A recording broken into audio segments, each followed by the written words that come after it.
UP के गोरखपुर में BJP प्रत्याशी रवि किशन के लिए बीजेपी सांसद दिनेश लाल यादव और भोजपुरी एक्ट्रेस आम्रपाली ने प्रचार किया। इस दौरान दोनों ने दावा किया कि इस बार बीजेपी प्रचंड बहुमत से जीत रही।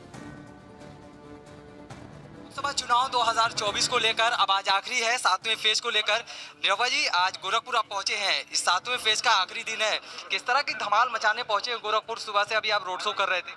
जी, ये गोरक्षपीठ धाम है और ये मेरे लिए सबसे पवित्र पीठ है, धाम है और मेरी आस्था का केंद्र है, क्योंकि मैं बचपन से ही गाय चराता था और जो जिस धाम का ही नाम है गोरक्ष धाम, गाय की रक्षा करने वाला धाम, तो इस धाम के प्रति मेरी बचपन से ही बड़ी आस्था रही है।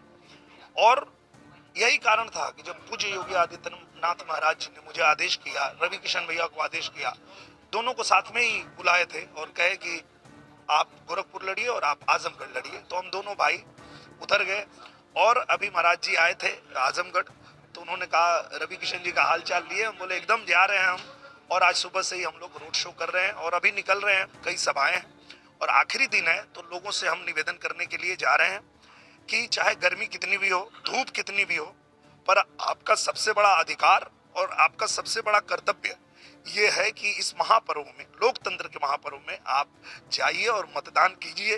और अब तो बच्चा बच्चा ये बात जान गया है कि हमें मतदान करना है और कमल के बटन को दबाने के बाद जय श्री राम भी कहना है। इतना धमाल मचा तो गया, बहुत धमाल मच रहा है।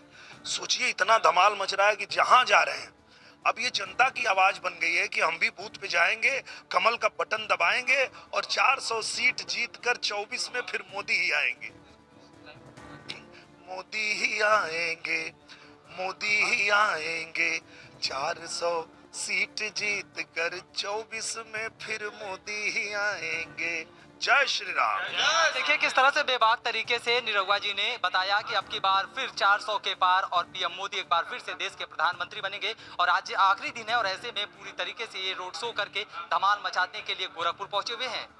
सुशील कुमार, काफी धूम मचा रहे हैं आप लोग, सुबह से रोड शो कर रहे हैं, चुनाव का आखिरी दिन है 7वें फेज का, किस तरह की स्थिति नजर आ रही है? स्थिति बहुत अच्छी नजर आ रही है। जैसे पहले के 6 चरणों में ये तो समझ आ ही गया है कि हमारे प्रधानमंत्री श्री नरेंद्र मोदी फिर से प्रधानमंत्री बन रहे हैं, और इसीलिए जो आखिरी चरण का चुनाव है, इसमें मैं पूरे देश के वोटर्स को हाथ जोड़ के विनती करती हूँ कि और सशक्ति से हमारे प्रधानमंत्री जी को प्रधानमंत्री फिर से बनाएं। यहाँ पर जो है रवि किशन जी के विपक्ष में एक काजल निषाद है, वो भी एक अभिनेत्री हैं। वो बार बार ये कहती हैं कि इस बार जो है सबका सफाया होगा और इस बार काजल निषाद जीतेंगे, एक बार संसद में जाएंगे। तो ऐसे प्रत्याशियों को लेकर के आप लोग अभी चूंकि रोड शो कर रहे थे, किस तरह का इनपुट मिल रहा है, क्या कुछ कह रहे हैं? देखिए, गोरखपुर की जनता बार बार यही बात कह रही है कि हमारे सांसद जो हमारे सामने रहते हैं, हमारे साथ में रहते हैं, चाहे वो कोरोना का समय हो, चाहे मतलब बारिश में भीग भीग के भैया ने ऐसे अनाज पहुंचाया लोगों के घर पे, ये हमने अपनी आंख से देखा है। तो ऐसे व्यक्ति का प्रतिद्वंदी कौन हो सकता है जो यहाँ पे है ही नहीं? वो तो ये सब अफवाहें हैं, कोई प्रतिद्वंदी है ही नहीं रवि भैया का। रवि भैया एकदम निर्विरोध जीत रहे हैं प्रचंड बहुमत से। जगह गए होंगे, क्या माहौल लग रहा है? पूरा देश भगवामय, राममय और विकासमय है, और पूरे देश ने ये निर्णय लिया है कि पूरे देश के चप्पा चप्पा में कमल खिल रहा है। जय श्री राम। चलिए, यानी पूरे देश के चप्पे चप्पे पे कमल निशाल खिल रहा है, और चाहे फिर वो दिनेश निरहुआ हो, आम्रपाली हो, या जो तमाम जो लीडरान है वो इस तरह की बात कर रहे हैं। और गोरखपुर में रोड शो के दौरान धमाल मचाते हुए आखिरी फेज के आखिरी मतदान का शाम के समय ये बंद हो जाएगा, उसको लेकर के यहाँ पे पहुंचे हुए हैं और जनता से वोट की अपील करते हुए नजर आ रहे हैं।